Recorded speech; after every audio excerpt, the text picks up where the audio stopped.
Hey everybody, Joe Joseph here for thedailysheeple.com, and this is your news shot. So CNBC is highlighting Mark Zuckerberg of Facebook, who is calling Elon Musk's doomsday AI predictions pretty irresponsible, he says. And that's a direct quote. It says Facebook CEO Mark Zuckerberg spent his Sunday afternoon smoking meats and doing a Facebook Live from his backyard in Palo Alto, California.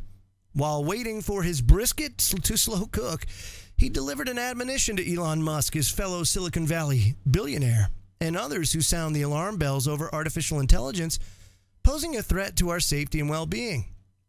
He says AI is going to make our lives better in the future, and doomsday scenarios are pretty irresponsible. A user submitted a question which Zuckerberg read out loud, and he said, quote, "I watched a recent interview with Elon Musk, and his largest fear for the future was AI. He asked Zuckerberg, what's your thoughts on AI and how it could affect the world?"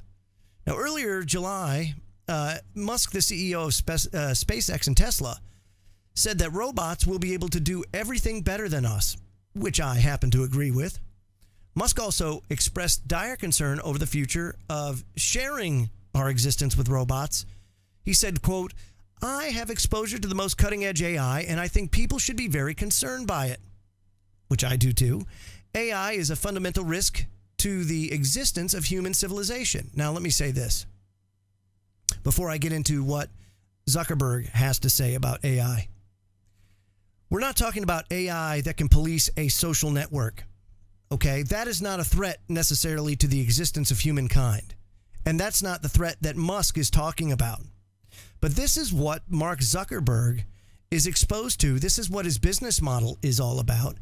And the more he can integrate AI into Facebook, the more successful, the more profitable he's going to be. Therefore, he's not going to poo-poo it. Whereas Elon Musk is certainly dealing with the cutting-edge AI that he's talking about. You're talking about neural lace to give humans, basically a human-AI symbiosis takes place. You make a cyborg, for less than a better word. You can either inhale or it can be injected into you. This nanotechnology that then adheres to the neurons in your brain and causes or creates a lace around your brain that gives you an AI upgrade, if you will. Something to keep you competitive with AI, because as AI becomes more prevalent in our society, we become more obsolete.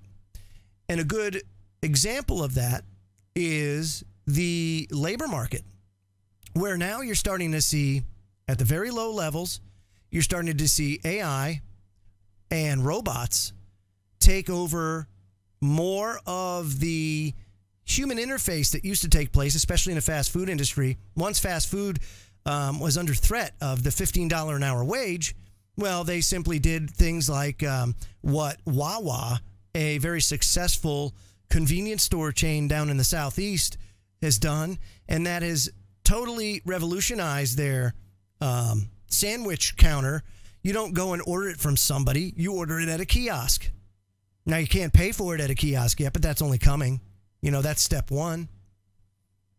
Some McDonald's have incorporated this technology, and it's only going to expand from here because the payoff is actually a very short period of time in comparison to what you would pay a human being, both in wages and in benefits. So it's something to think about. Also, AI from the point of, say, the what's called the sentient world simulation. If you take a look at that, that's an amazing thing. Stanford University created this. I believe it was, and has absolutely. This was back in 2006. It's come a long way from there. Basically, what happens in the sentient world simulation is they create a node where each node represents one human being. So you've got 7 billion nodes. Then they take inputs from your social media, from your, basically like what the NSA taps into. They actually go and they feed it into this sentient world simulation so that they have the most accurate nodes, if you will. And then they use the simulation to simulate events like a flood or natural disaster or economic collapse. Anything that they want to simulate to see how people would react in the event of a catastrophic situation or scenario, or any scenario at that. Sentient world simulation. Look that up. Then, of course, you have the fact that AI is going to be taking over more and more of the automated functions of your day-to-day life.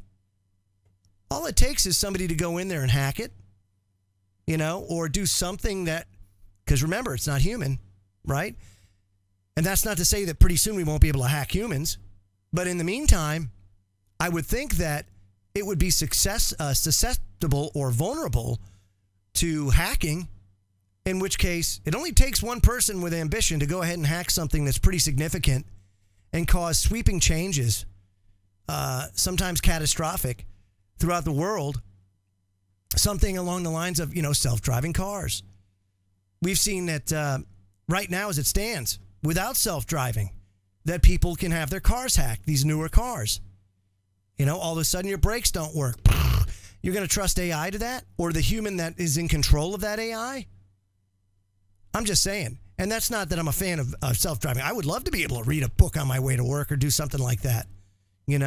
I would love to have more time to do the things that I want to do than have to slave at a job or things like that. Don't get me wrong. I am all for it if it could be rolled out responsibly.